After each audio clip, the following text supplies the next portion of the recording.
हाँ दोस्तों नमस्कार।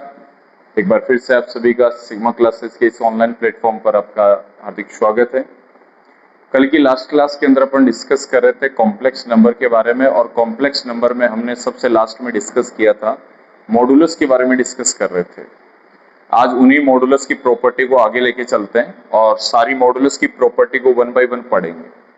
सबसे पहले अपने पास क्या था, मैंने कहा था कि sir if z is equal to plus minus x plus minus iota y, ठीक है। देन ऐसी कंडीशन पे मैंने कहा था कि sir mod of z is equal to root of x square plus y square, ठीक है, comma where x comma y belongs to are.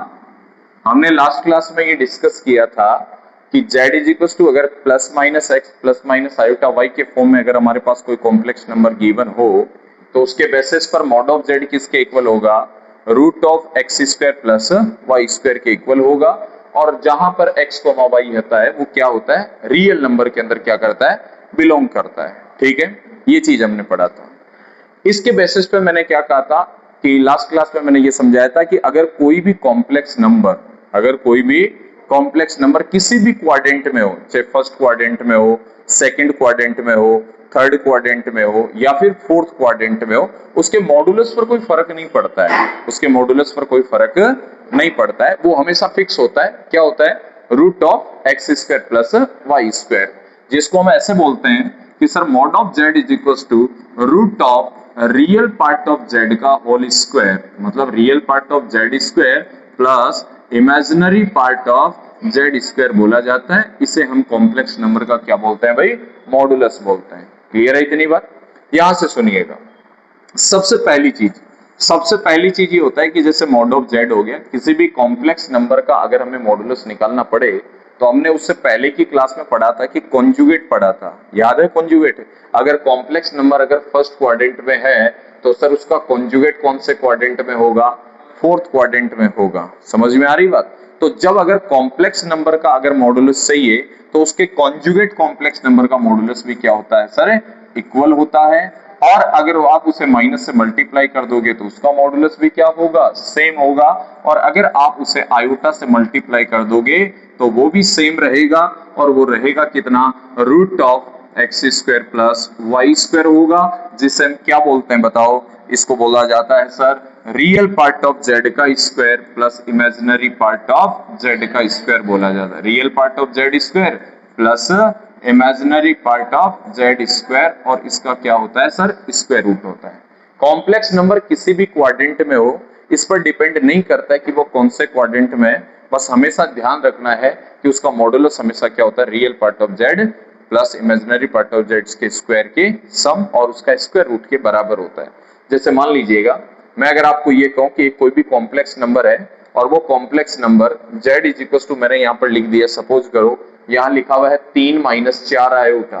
क्या है, 3 माइनस 4 आयोटा। बताओ कौन से क्वाड्रेंट में ये कॉम्प्लेक्स नंबर, जिसका रियल पार्ट तो कैसा है, पॉजिटिव, इमेजिनरी पार्ट कैसा है, नेगेटिव, मतलब कौन से क्वाड्रेंट में, फोर्थ क्वाड्रेंट में। और अगर आप इसका मॉडुलस निकालोगे तो वो रूट ऑफ 3 का स्क्वायर प्लस 4 का स्क्वायर, और ये कितना आएगा, रूट ऑफ 25, और रूट ऑफ 25 कितना होता है, 5 होता है। अगर यहीं पर मैं अगर कोई कॉम्प्लेक्स नंबर लिखूं, मान लीजिएगा z बराबर 5 माइनस का 5 और माइनस का 12 आयोटा, माइनस का 5 और माइनस का 12 आयोटा। बताओ ये कॉम्प्लेक्स नंबर कौन से क्वाड्रेंट में है, उसका रियल पार्ट कैसा है, नेगेटिव, इसका इमेजिनरी पार्ट कैसा है, नेगेटिव, कौन से क्वाड्रेंट में है, थर्ड क्वाड्रेंट में। लेकिन अगर हम इसके मॉडुलस की बात करेंगे तो रूट ऑफ रियल पार्ट का स्क्वायर प्लस इमेजिनरी पार्ट का स्क्वायर, और जब इन दोनों को एक साथ लिखोगे तो रूट ऑफ 169 आएगा, और इसका रूट कितना होता है, 13 होता है। समझ में आ रही बात? अब ये चाहे किसी भी क्वाड्रेंट में हो, इससे कोई फर्क नहीं पड़ेगा, ठीक है। तो सबसे पहली चीज हमारी ये बात थी कि अगर कोई कॉम्प्लेक्स नंबर लिखा गया हो, या फिर उसका कोई कॉन्जुगेट हो, या फिर क्या हो, नेगेटिव कॉम्प्लेक्स नंबर हो, या फिर उसके इमेजिनरी पार्ट को चेंज करने के बाद जो भी कॉम्प्लेक्स नंबर बचता है वो हमेशा किसके इक्वल होता है, root of x square plus y square होता है। पहली प्रॉपर्टी। प्रॉपर्टी नंबर 2 क्या होती है कि किसी भी कॉम्प्लेक्स नंबर का रियल पार्ट ऑफ जेड जो होता है, जैसा कि मैंने आपको यहां बताया है कि sir real part of Z जो है वो एक्स होता है और इमेजिनरी पार्ट ऑफ जेड है वो क्या होता है, वाई होता है। क्लियर है ना बात। रियल पार्ट ऑफ जेड जो होता है वो हमेशा लेस देन इक्वल क्या होता है, मॉड ऑफ जेड होता है, बट ग्रेटर देन इक्वल क्या होता है, माइनस मॉड ऑफ जेड होता है। याद रखना कि किसी भी कॉम्प्लेक्स नंबर का जो वास्तविक भाग होता है, रियल पार्ट होता है, वो मॉड ऑफ जेड के बराबर या उससे क्या होता है, छोटा होता है, और माइनस मॉड ऑफ जेड के बराबर या फिर उससे क्या होता है, बड़ा। ये केवल 2-3 कंडीशन पर ही इनके बराबर हो सकता है, अदरवाइज हमेशा मॉड ऑफ जेड और माइनस मॉड ऑफ जेड के बीच में ही लाई करेगा, मतलब उनके मध्य ही स्थित होगा। जैसे देखिएगा, सबसे पहली चीज मान लीजिएगा, मैं अगर आपसे ये कहूं कि अगर कोई कॉम्प्लेक्स नंबर है, वो complex number purely real number है, प्योरली कैसा नंबर है भाई, रियल नंबर है, तो ऐसी कंडीशन पर देखना, अगर कॉम्प्लेक्स नंबर जैसे मान लीजिएगा 3 + 0 आयोटा लिखा मैंने, क्या लिखा भाई, 0 + 3 आयोटा, बताओ इसका काल्पनिक भाग इमेजिनरी पार्ट कैसा है, 0 है, और इसका रियल पार्ट कोई पॉजिटिव वैल्यू है या नहीं है। तो अगर आप इस कॉम्प्लेक्स नंबर का मॉडुलस देखोगे तो वो कितना आएगा, रियल पार्ट का स्क्वायर प्लस इमेजिनरी पार्ट का स्क्वायर, और 9 + 0 कितना हो गया, √9, और √9 किसके इक्वल है, 3 के। इसका मतलब मॉड ऑफ जेड है वो किसके बराबर हो गया भाई, जेड के बराबर हो गया, और जेड के भी किसके बराबर है sir, real part of Z के बराबर। बताओ इसका रियल पार्ट कितना, 3 है ना, और मॉड ऑफ जेड भी कितना है, 3। तो जब अगर कोई complex number purely positive real number है, ऐसी कंडीशन पर रियल पार्ट ऑफ जेड हमेशा मॉड ऑफ जेड के क्या होगा, बराबर होगा।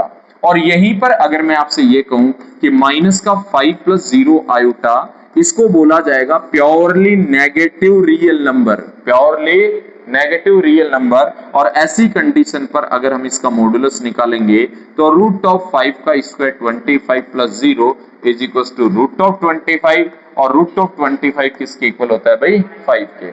अब देखो, अगर मैं इसको मॉड ऑफ जेड की बात करूं तो 5 है, लेकिन माइनस मॉड ऑफ जेड किसके बराबर होगा, -5 के बराबर होगा, और -5 है क्या, इस कॉम्प्लेक्स नंबर का रियल पार्ट है, इसलिए सर ये हो गया रियल पार्ट ऑफ जेड। तो कहा जाता है कि जब कोई complex number purely positive real number है, ऐसी कंडीशन पर real part of Z mod of Z के इक्वल होगा, और अगर प्योरली नेगेटिव रियल नंबर है, ऐसी कंडीशन पर रियल पार्ट ऑफ जेड किसके बराबर होता है, बोलो, माइनस मॉड ऑफ जेड के बराबर होता है। क्लियर होगी बात। और एक तीसरी कंडीशन कौन सी होती है, पहली कंडीशन, दूसरी कंडीशन और तीसरी कंडीशन, कि सर जब जेड कॉम्प्लेक्स नंबर है ना, वो कैसा कॉम्प्लेक्स नंबर हो भाई, जीरो कॉम्प्लेक्स नंबर हो। कौन सा कॉम्प्लेक्स नंबर हो, जीरो कॉम्प्लेक्स नंबर हो। तो जीरो कॉम्प्लेक्स नंबर के लिए ये हमेशा क्या होता है, तीनों चीजें आपस में इक्वल होती है। क्लियर है इतनी बात, आगे आओ। जैसे हमने सर रियल पार्ट के बारे में डिस्कस किया, वैसे कॉम्प्लेक्स नंबर का इमेजिनरी पार्ट ऑफ जेड होता है, वो भी sir less than mod of Z होता है, but greater than minus mod of Z होता है। समझ में आ गई बात। तो इमेजिनरी पार्ट और रियल पार्ट हमेशा इक्वल तरीके से क्या करते हैं, लाई करते हैं, मतलब उनकी रेंज होती है, मॉड ऑफ जेड से क्या होते हैं, छोटे होते हैं, और माइनस मॉड ऑफ जेड से क्या होते हैं, बड़े होते हैं। क्लियर हो गई बात। 4 नंबर पर देखिएगा, हमने पढ़ा जेड, और एक होता है सर जेड बार। क्या होता है, जेड बार। जेड बार के बारे में हमने पिछली क्लास में डिस्कस कर चुके हैं कि सर जो जेड बार होता है ना, उसको बोला जाता है कॉन्जुगेट कॉम्प्लेक्स नंबर। क्या बोला जाता है, कॉन्जुगेट कॉम्प्लेक्स नंबर। तो जब भी आप अगर किसी कॉम्प्लेक्स नंबर को उसके कॉन्जुगेट कॉम्प्लेक्स नंबर से क्या कर रहे हो, मल्टीप्लाई कर रहे हो, तो ये हम पिछली क्लास में डिस्कस कर चुके हैं कि सर ये बराबर होता है √x², सॉरी, ये बराबर होता है ओनली x² प्लस y²। क्या होता है, ओनली x² प्लस y², और इसी को बोला जाता है sir real part of z का whole square plus imaginary part of z का होल स्क्वायर। बोलो ये बात समझ में आई क्या। और ये सारी चीजें सर क्या हमें मोड ऑफ z² के बराबर नजर नहीं आ रहा क्या। देखिएगा यहां पर मोड ऑफ जेड क्या नजर आ रहा है, √x² प्लस y²। अगर हम इसका होल स्क्वायर करेंगे, क्या करेंगे, होल स्क्वायर, तो मॉड ऑफ जेड स्क्वायर किसके बराबर होगा, root of x square plus y square. Clear है, क्योंकि हम किसी भी रूट के नंबर का स्क्वायर करते हैं तो वहां से रूट क्या हो जाता है, कैंसिल आउट हो जाता है। ठीक है ना, इसलिए हम इसको ऐसा लिख सकते हैं कि z इंटू जेड बार जो होता है वो किसके बराबर होता है, मॉड ऑफ जेड स्क्वायर के बराबर होता है, और वो बराबर होता है sir x square plus y square, मतलब real part of z square plus imaginary part of z square के इक्वल होता है। ठीक है, ये प्रॉपर्टी नंबर कौन सी थी, 4। अगर हम बात करें प्रॉपर्टी नंबर 5 पर, कौन से पर, प्रॉपर्टी नंबर 5 पर। प्रॉपर्टी नंबर 5 क्या कहती है, मॉडुलस के अंदर एक बात कही जाती है कि जब भी कोई दो कॉम्प्लेक्स नंबर अगर मल्टीप्लाई में लिखे गए हो, किस में लिखे गए हो, मल्टीप्लाई में लिखे गए हो, और हमें उनका क्या बताना हो सर, मॉडुलस बताना हो। जैसा कि मैंने लास्ट क्लास में आपको ये बताया था, कॉन्जुगेट की जब भी प्रॉपर्टी पढ़ाई थी मैंने कहा था कॉन्जुगेट हमेशा इक्वली डिवाइड होता है। कॉन्जुगेट हमेशा क्या होता है, इक्वली डिवाइड होता है। याद करो मैंने ऐसा कुछ बताया था कि सर Z1 इंटू Z2 बार ये बराबर होता है Z1 बार इंटू Z2 बार, ऐसा बताया था ना। ठीक है, मैंने ये भी बताया था कि Z1 प्लस Z2 बार बराबर होगा Z1 बार प्लस Z2 बार, बताया था। और अगर यहाँ माइनस तो यहाँ क्या होगा, माइनस। मैंने यहाँ ऐसा भी बताया था कि Z1 अपॉन Z2 का बार अगर पूछा जाए तो ये Z1 बार अपॉन क्या आएगा, बताओ, Z2 बार आएगा। समझ में आई क्या बात, हाँ या ना। तो जब अगर हम Z1 अपॉन Z2 बार को अगर सिंप्लीफाई करेंगे तो ये Z1 बार अपॉन क्या हो जाएगा, Z2 बार आ जाएगा। ठीक है, तो इसी बेसिस पर मैंने पिछली लास्ट क्लास में आपको ये डिस्कस करके बताया था कि कॉन्जुगेट हमेशा इक्वली डिवाइड होता है, लेकिन सर मॉडुलस हमेशा इक्वली डिवाइड नहीं होता। याद रखना, मॉडुलस दो ही कंडीशन पे इक्वली डिवाइड होता है। मॉडुलस दो ही कंडीशन पे क्या होता है, इक्वली डिवाइड होता है। कौन कौन से पे होता है, सुनिएगा। सबसे पहले मल्टीप्लाई में क्या होता है, हमेशा इक्वली डिवाइड होता है। मल्टीप्लाई में हमेशा क्या होता है, इक्वली डिवाइड होता है। और ऐसी प्रॉपर्टी के अंदर हम इसे क्या लिख सकते हैं, मॉड ऑफ Z1 इंटू में क्या लिखेंगे, बताओ, मॉड ऑफ Z2 लिखेंगे। मॉड ऑफ Z1 इंटू में क्या लिखेंगे, मॉड ऑफ Z2 लिखेंगे। ठीक है ना।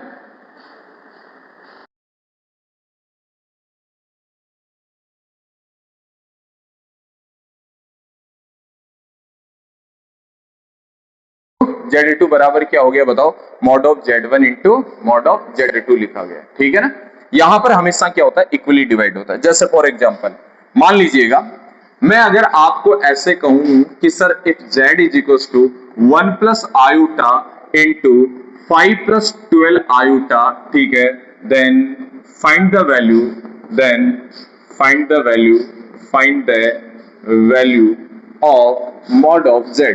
अगर आपके पास Z कोई कॉम्प्लेक्स नंबर दे रखा है तो उस कॉम्प्लेक्स नंबर का अगर अपने को मॉडुलस चाहिए होता है तो हम उन दोनों कॉम्प्लेक्स नंबर को मल्टीप्लाई करने की बजाय उन दोनों कॉम्प्लेक्स नंबर का अलग अलग मॉडुलस निकाल सकते हैं। समझ में आई बात, क्योंकि अगर हम मल्टीप्लाई करेंगे तो थोड़ा सा लेंथी हो जाएगा ना। तो ऐसी कंडीशन पे अगर हमें इसे सॉल्व करना पड़े तो हम मॉड ऑफ Z बराबर लिखेंगे mod of 1 plus iota into mod of कितना हो जाएगा, 5 प्लस 12 आयोटा हो जाएगा। सही है ये बात, बताओ इसका मॉडुलस कितना होगा भाई, √2।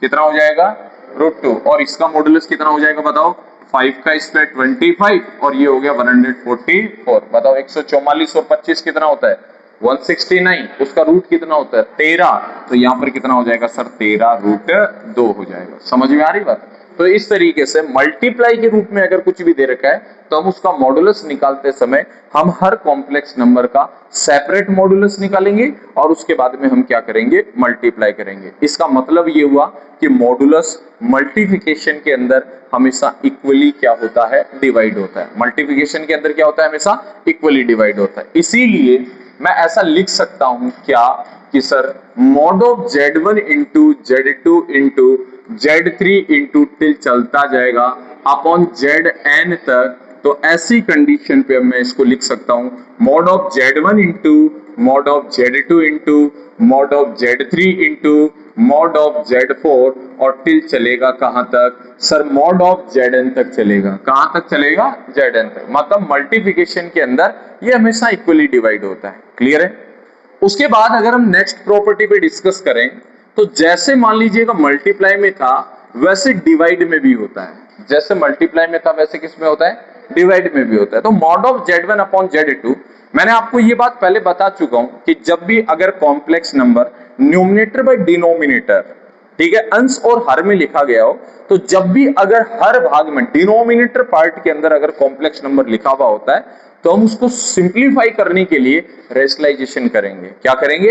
रेशनलाइजेशन, हर का परमीकरण करेंगे। क्या करेंगे? हर का परमीकरण करेंगे। तो उससे बेटर क्या होगा कि जब अगर कॉम्प्लेक्स नंबर डिवाइड के फॉर्म में लिखा हुआ है, तो हम क्या करेंगे, उनको सेपरेट क्या करेंगे, मॉडुलस सॉल्व करेंगे, और जो रिजल्ट हमें मिलेगा वो अपना क्या हो जाएगा, आंसर हो जाएगा। समझ में आ रही बात?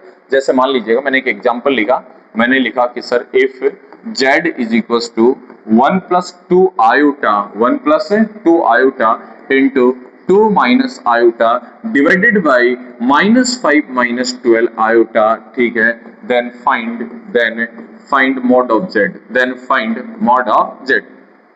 तो देखो भाई, यहां मैंने लिखा z बराबर क्या लिखा, 1 प्लस 2 आयोटा, और यहां क्या लिखा 2 minus iota upon minus 5 plus 12 iota. अब ऐसा थोड़ी है कि हम सबसे पहले इनको मल्टीप्लाई करेंगे, मल्टीप्लाई करने पर एक कॉम्प्लेक्स नंबर आएगा, उसके डिनोमिनेटर में कॉम्प्लेक्स नंबर है, फिर हम उसका क्या करेंगे, रेशनलाइजेशन करेंगे। तो उससे बेटर है हम सबका अलग अलग क्या निकालेंगे, मॉडुलस निकालेंगे, और जो आएगा उसको मल्टीप्लाई है तो मल्टीप्लाई, डिवाइड है तो डिवाइड करेंगे। आओ देखो, जैसा कि अगर मैं आपसे कहूं कि मॉड ऑफ z अगर आपको बताना है, तो आप यहां क्या लिखोगे, मॉड ऑफ 1 प्लस 2 आयोटा लिखोगे, ठीक है, मॉड ऑफ 2 माइनस आयोटा लिखोगे upon mod of minus 5 minus 12 iota लिखोगे। सही है ना?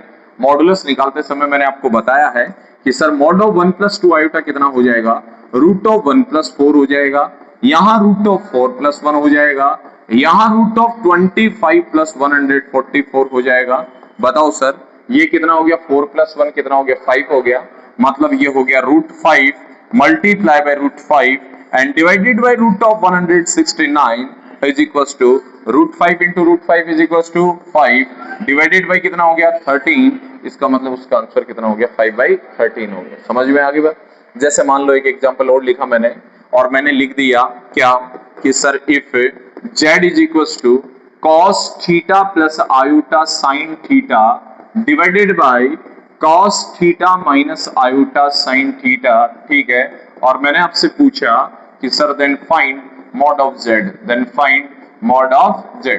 समझ में आ रही बात? आपके पास डिवाइड के फॉर्म में लिखा हुआ है, मैंने अभी भी कहा कि अगर डिवाइड के फॉर्म में अगर मॉडुलस पूछा जाए तो हम न्यूमरेटर का अलग मॉडुलस निकालेंगे और डिनोमिनेटर का अलग मॉडुलस निकालेंगे। तो बताइए सर, यहां से अगर मुझे मॉड ऑफ z बताना है तो मैं क्या कहूंगा, न्यूमरेटर का मॉडुलस डिवाइडेड बाय डिनोमिनेटर का मॉडुलस। बोलो सही है क्या ये बात? अरे हाँ या ना? मुझे बताओ, सबसे पहले अगर किसी भी कॉम्प्लेक्स नंबर का मॉडुलस निकालना होता है तो रूट ऑफ इसके रियल पार्ट का स्क्वायर और प्लस में क्या होगा, इमेजिनरी पार्ट का square divided by root of real part का स्क्वायर प्लस इमेजिनरी पार्ट का स्क्वायर। आप जानते हैं ट्रिग्नोमेट्री की first identity sine square theta plus cos square theta is equal to 1। तो न्यूमरेटर भी 1, डिनोमिनेटर भी 1, 1/1 is equal to 1, resulting value भी कितनी आएगी, 1 आएगी। समझ में आ रही बात? तो अगर डिवाइड के फॉर्म में लिखा हुआ हो तो मॉडुलस को हम क्या कर सकते हैं, अलग अलग सेपरेट कर सकते हैं। क्लियर हो गई क्या इतनी बात? आओ नेक्स्ट पॉइंट पे चलते हैं। अगले पॉइंट पर क्या होता है कि अगर आपके पास कोई भी दो कॉम्प्लेक्स नंबर एडिशन फॉर्म में लिखा गया है तो sir mod of Z1 plus mod of Z2 नहीं लिखा जा सकता। मैंने अभी भी कहा कि सर मॉडुलस प्रॉपर्टी सबके लिए वैलिड नहीं होता है, मॉडुलस प्रॉपर्टी सबके लिए वैलिड नहीं होता है। मॉडुलस प्रॉपर्टी मल्टीप्लिकेशन के अंदर एंड डिवाइड के अंदर हमेशा इक्वली डिवाइड होता है, जबकि एडिशन एंड सब्ट्रैक्शन फॉर्म के अंदर कभी भी सेपरेटली डिवाइड नहीं होता। इसका मतलब mod of Z1 plus Z2 है, वो sir mod of Z1 plus mod of Z2 के क्या नहीं होता भाई, बराबर नहीं होता। अब आप सोच रहे हो कि सर बराबर नहीं होता तो फिर क्या होता है, ठीक है ना? तो इनके बीच में चार इनइक्वालिटी चलती है, सर्वत समीकरण चलती है, जिसको ट्रायंगल इनइक्वालिटी बोलते हैं, त्रिभुज की सर्वत समीकरण बोलते हैं, और वो काफी ज्यादा इंपॉर्टेंट है क्योंकि क्वेश्चन वहां से आता है। जैसे सपोज कीजिएगा, मैं एक एग्जांपल के बेसिस पर इन प्रॉपर्टी को समझाने की कोशिश कर रहा हूं कि मान लीजिएगा आपके पास एक कोई कॉम्प्लेक्स नंबर है Z1 और Z1 आपने ले लिया, सपोज कीजिएगा 1 प्लस आयोटा ले लिया। कितना ले लिया? 1 प्लस आयोटा। और एक दूसरा कॉम्प्लेक्स नंबर है सर आपके पास Z2 और वो ले लिया सर 2 प्लस 3 आयोटा लिया। क्या लिया भाई? 2 प्लस 3 आयोटा। आप मुझे यहां से देखकर बताइए क्या Z1 प्लस Z2 क्या होगा? Z1 प्लस Z2 क्या होगा? तो बताओ Z1 प्लस Z2 इन दोनों को ऐड करोगे तो क्या आएगा? 3 प्लस 4 आयोटा आएगा कि नहीं आएगा? कितना आ जाएगा? 3 प्लस 4 आयोटा। अब मुझे यहां से ये भी बताइए कि सर अगर मुझे इसका मॉडुलस चाहिए तो वो मॉडुलस क्या आएगा? बताओ फटाफट, उसका मॉडुलस क्या होगा? क्या पॉसिबल है सर इसका मॉडुलस? बताओ। इसका modulus root of real part का स्क्वायर प्लस इमेजिनरी पार्ट का स्क्वायर, क्या रूट 2 आएगा? क्या आएगा? अगर मैं यहां पर इसका मॉडुलस देखूं, मॉड ऑफ Z2 अगर देखूंगा तो आप क्या कहोगे कि सर 2 का स्क्वायर प्लस 3 का स्क्वायर कितना? 9, और 9 प्लस 4 कितना होता है सर? रूट 13 होता है। और सर जब आप इसका मॉडुलस देखेंगे तो रूट ऑफ 9 प्लस 16 आएगा और 16 प्लस 9 कितना हो जाएगा? 25, और 25 का रूट कितना हो गया? 5 हो गया। सही है। अब देखना, इस बात को समझना सर, रूट टू जो होता है ना वो अप्रोक्सीमेट कितना होता है? 1.1 कुछ भी, ठीक है, अप्रोक्सीमेट 1.1 कुछ होता है, ठीक है ना। और रूट 13 जो होता है ना वो 3 पॉइंट समथिंग होता है। कितना होता है? 3 पॉइंट समथिंग। अगर इन दोनों को मैंने ऐड भी किया तो सर ये 4 पॉइंट समथिंग आएगा। आएगा कि नहीं आएगा? और ये वैल्यू इन दोनों का सम, क्या इन दोनों के सम के मॉडुलस से क्या रहा? छोटा रहे क्या? बोलो हाँ या ना। तो इसको देख के मैं ऐसे बोल सकता हूं क्या कि sir mod of Z1 plus Z2 जो जिसका मॉडुलस था वो चीज हमेशा क्या होती है? बड़ी होती है। किससे बड़ी होती है बताओ? Mod of Z1 plus mod of Z2 से क्या होती है? बड़ी होती है। समझ में आ रही बात? तो यहां से मैं 4 प्रॉपर्टी बना रहा हूं, चारों प्रॉपर्टी को थोड़ा ध्यान से समझना और चारों प्रॉपर्टी को मैं साइड में लिख देता हूं। पहली प्रॉपर्टी को समझना कि भाई mod of Z1 plus Z2 जो है सर वो हमेशा बड़ा या बराबर होता है sir mod of Z1 plus mod of Z2 के बराबर होता है। क्लियर हो गई ये बात? और ये बराबर कब होंगे? जब Z1 and Z2, if Z1 and Z2 both are real complex number, then mod of Z1 plus Z2 is always is equals to mod of Z1 plus mod of Z2। अगर दोनों complex number purely real number है, purely real number है, तब तो ये दोनों क्या होंगे? इक्वल होंगे। अदरवाइज ये कभी भी क्या नहीं होंगे? इक्वल नहीं होंगे। अब थोड़ा सा सोचो क्या कि सर जब दो अलग अलग नंबर का कॉम्प्लेक्स नंबर्स का मॉडुलस का सम अगर इसके योग से मॉडुलस से बड़ा नहीं हो सका तो क्या सर ये कभी बड़ा हो पाएगा? अगर दो कॉम्प्लेक्स नंबर के मॉडुलस को ऐड करने पर अगर इससे बड़ा नहीं हो सका तो क्या उनके सब्ट्रैक्शन इससे बड़ा हो सकता है? क्या नहीं हो सकता ना। तो सेकंड ट्रायंगल इनइक्वालिटी क्या होता है कि sir mod of Z1 plus Z2 is always greater than equal mod of Z1 minus mod of Z2। कई बार देखो यहां पर मॉडुलस हम लगाते हैं, वो इसलिए लगाते हैं कि ये वैल्यू नेगेटिव ना होनी चाहिए। क्या नहीं होनी चाहिए? नेगेटिव वैल्यू हम हमेशा पॉजिटिव रखते हैं। और वैसे भी अगर ये वैल्यू नेगेटिव आएगी तो डेफिनेटली पॉजिटिव वैल्यू से तो क्या आएगी? छोटी ही आएगी। लेकिन हम जनरली यहां पर क्या लगाते हैं? मॉडुलस लगाते हैं। ठीक है। अगर ये दो इनइक्वालिटी आपको समझ में आ गई तो बाकी की दो इनइक्वालिटी जो होती है ना भाई वो बिल्कुल इसके अपोजिट होती है। बिल्कुल इसकी क्या होती है भाई? अपोजिट होती है। जैसे ये ग्रेटर देन था वैसे ही अब ये क्या हो जाएगा? Less than. इधर वही कंडीशन आ जाएगी mod of Z1 plus mod of Z2 और इधर क्या आ जाएगा? Mod of Z1 minus mod of Z2 आ जाएगा। बोलो बात समझ में आई क्या?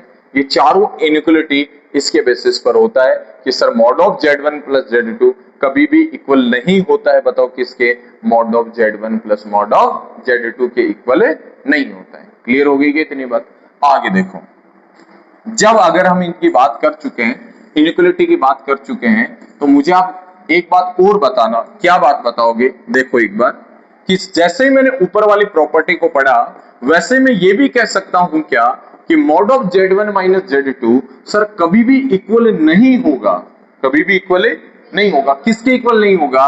Mod of Z1 minus mod of Z2 के। और यहां पर भी मैं क्या लगा देता हूं सर? मॉडुलस लगा देता हूं। ठीक है ना।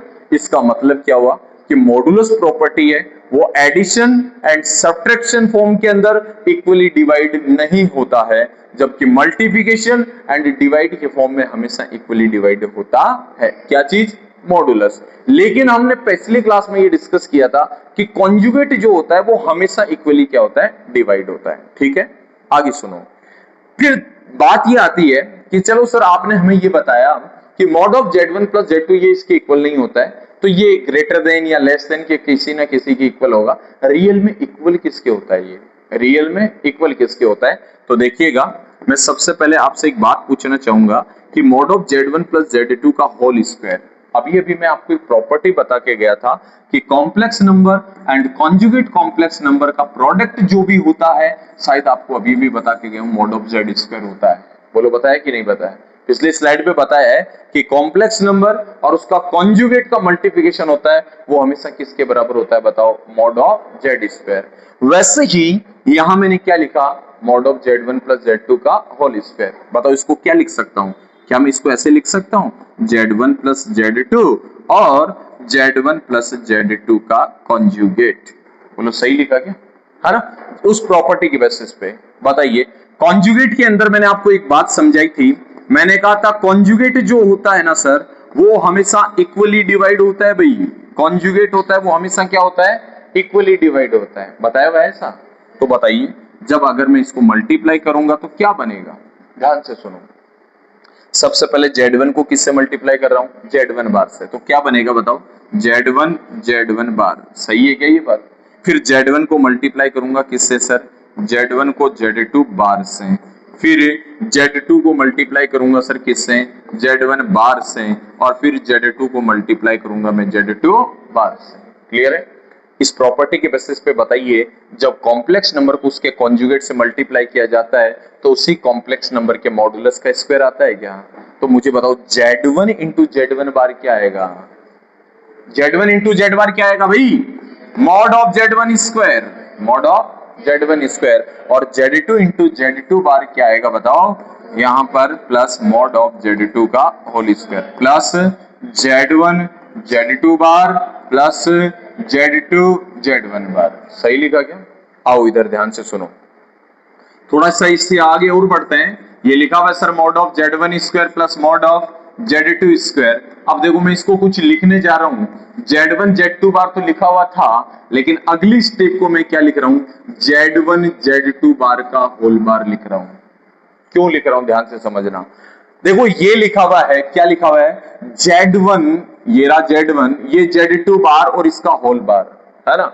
मैंने कहा था कि सर मॉडुलस की सॉरी जो कॉन्जुगेट होता है वो हमेशा इक्वली क्या होता है? डिवाइड होता है। बोलो बताया कि नहीं बताया? और याद करो कॉन्जुगेट के अंदर मैंने एक बात बताई थी कि किसी भी कॉम्प्लेक्स नंबर के कॉन्जुगेट का कॉन्जुगेट खुद कॉम्प्लेक्स नंबर होता है। तो बताओ Z2 पे अगर डबल बार लगा हुआ हो तो क्या वो Z1 बार Z2 नहीं होगा क्या?